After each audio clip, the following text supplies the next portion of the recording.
Hi guys, it's Stephanie and welcome to a new angle of my room and February Vlogmas. My boyfriend's gonna pick me up for dinner in 20 minutes and I decided to do a face mask and I got really hungry. So my dad brought me some beef chuck roast, so I'm literally eating chuck roast and carrots right now. And a potato. So that's what we're doing, and I just feel like I have a lot of thoughts. I think a lot, and I thought what better to do than to sit here with a face mask and tell you about my thoughts. You know what I have to say right now? Some people totally have YouTube personalities, and I've been thinking this a lot because in prep of me doing a YouTube channel and starting Vlogmas and whatever, I've been watching like Emma Chamberlain, I've been watching Tana Mojo, I've been watching these people that have built careers and kind of like transformative careers. You know what? I've even watched a little bit of Jake Paul, and the reason why I say that these people are transformative YouTubers is that they've kind of transcended platforms, you know? Like Emma, she started on YouTube, now she's doing all these other things. Now she's kind of moved on to like be a pseudo-celebrity kind of. I don't know why I said pseudo. I don't mean for it to be disrespectful. I actually think that she's phenomenal at what she does. Same with like Tana Mojo. Tana Mojo started doing YouTube stuff, and now she's moved on and she does podcasts, she does like bigger things and better things, versus some people who have YouTube careers and very successful YouTube careers but kind of stay within their like lane or whatever. I feel like Emma and Tana have kind of built brands around their own personalities, and they do it in like really different ways. Like Tana started with like all those vulgar story times, and then I don't know, Emma started by just like being quirky, being a Visco girl. I've been trying to figure out how she started, but I realized that like no matter how different some of these people are, they have like this ability to make their personalities really shine on YouTube. And I feel like I'm the opposite. I feel like as soon as I open the camera, everything drains from me. I feel like, I don't know, for me, whenever I like vlog or I do anything on YouTube, my first thought is that my employer is going to watch this, and I think my future employer is going to watch this. And that's such a bad roadblock, because I know for sure that all those people that are successful on YouTube, their first thought wasn't like, oh, my boss one day is going to see this. It's also definitely because I'm currently recruiting, so my thought is like, oh, someone from Google is going to see this. Someone from Netflix is going to see this, and they're not going to hire me, which I think is so fair. And low-key, if I was watching myself do this, I don't know what my thoughts would be. On that note, I do like think a lot about what my future job would be or what my career prospects would be, and I like to say like, oh, if I was working a traditional path in finance or something, then I know exactly what I need to do and the exact outcome I need to get there. But it's not like I'm not on a traditional path right now. The issue is just picking what I want to do, and I struggle a lot with this like illusion of choice, or just with the fact that I have so many choices and possibilities for my life. I spent a lot of time, because I went to a high school that was really regimented in exactly what you learned, the exact courses that you took. And I learned that I was really good at optimizing that exact system. I knew exactly what I needed to do to get a certain grade, to excel in a certain club, to be president, to win what scholarship, to do all of these traditional things. And now that I'm in university, I've kind of realized that my life could be exactly what I want it to be. Like my life could be anything that I make of it. And I don't know, I feel like before I also had this separation between myself and anyone I saw online, like any type of public persona or whatever, or honestly a lot of successful people.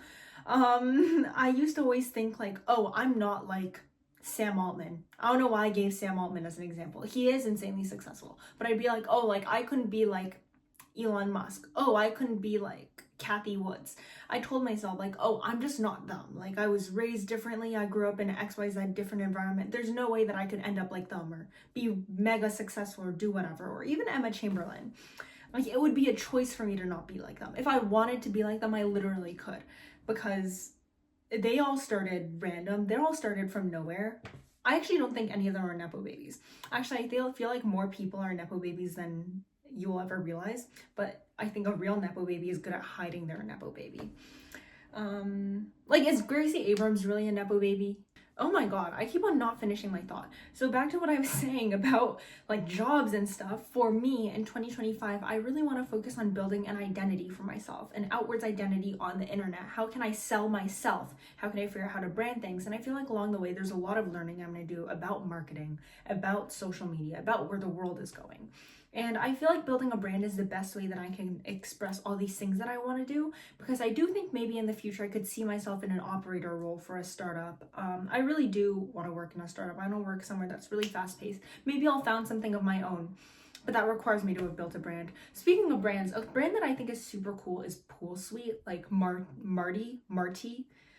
He runs it on Twitter. Pool Suite is so cool. I think that the aesthetics of it are so cool, and the way that they were able to partner with all these companies. I actually don't know anything about how they started, but it just, like, stuff like that really taught me that it's so important to have a core identity to base yourself around a few different things. Another goal that I have for myself this year, I want to get a PR package.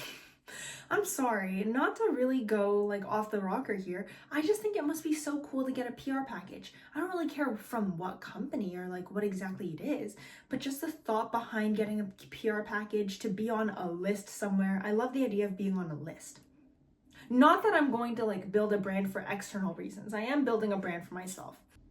I gotta give so many props to my dad. My dad really started all this love for me and all these different things. I think that a part of myself that I'm really proud of is how deeply and thoroughly I love. And a lot of that comes from my dad. My dad wanted to be a vet. My dad loved art history, loves art history. He loves traveling. He loves history in general. He loves geography. He loves learning. Guess what he is? He's an insurance broker. And he tells me all the time, Stephanie, just like, do things that you love so thoroughly, and I really respect him for telling me to do that. Also, no diss to being an insurance broker at all. I'm just trying to say that it's like so different, you know, all the things that he loves and all the conversations we have versus his daily work. And I do think that his daily work is really important. I think it's so essential for people. I think he's helping a lot of people. He's a phenomenal communicator because of his job, because he does sales all day and is on the phone with people all day. So I respect my dad so much, and so much of my hobbies I get from him. And for art history, I'm trying to think of who my top 3 favorite artists are. I can't think of my 3 favorite artists, but I definitely can name my 3 favorite pieces of art. Okay, the first one has to be Botticelli's Primavera. And I loved it. I feel like there were so many different details. I think that there's like 147 something different individual flowers that are drawn in it. I like that it shows like past, present, and future, because it shows like the wind spirit taking the maiden. It shows the 3 seasons, because in Greece back then, in the myths, there were only 3 seasons because they never had winter. So there was just like summer, spring, and fall. My second favorite piece of art is the Tower of Babel, for sure. And I love this so much because my dad loves Bruegel, Peter Bruegel. I have a folder of this. Yeah, I have a folder of my favorite piece of art.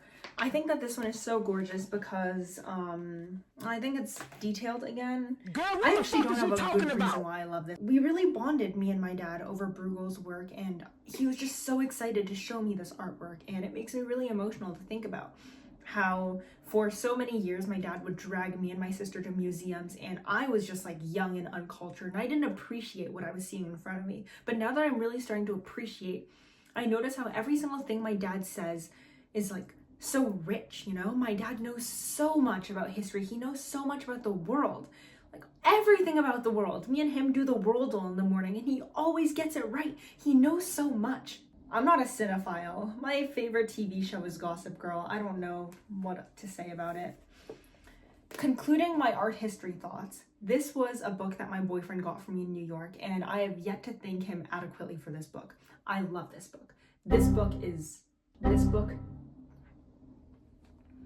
book, what I love so much about this book is this is a secondhand book, and you can see basically all throughout the book, okay, there's highlighted pages, and this is like halfway through the book. Halfway through the book, whoever owned this before me loved this book enough to continue highlighting stuff.